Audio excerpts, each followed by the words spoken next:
পাটকেল নিক্ষেপ করতে আমরা যেমন দেখেছিলাম পরিস্থিতি নিয়ন্ত্রণে আনতে কিন্তু এই মুহূর্তে সাউন্ড গ্রেনেড নিক্ষেপ করা হয়েছে।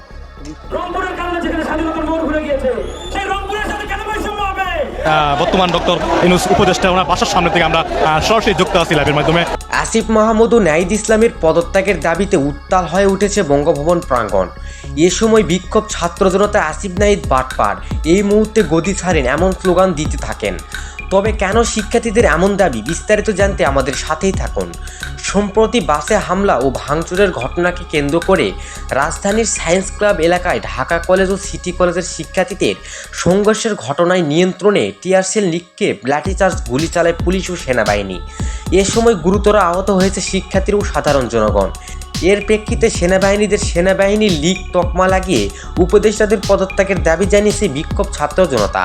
প্রিয় দর্শক, বর্তমান পরিস্থিতি নিয়ন্ত্রণে কোন দলকে প্রয়োজন বলে মনে করেন অবশ্যই জানান কমেন্টে। আন্তর্জাতিক দেশ, সময় ভয়েস।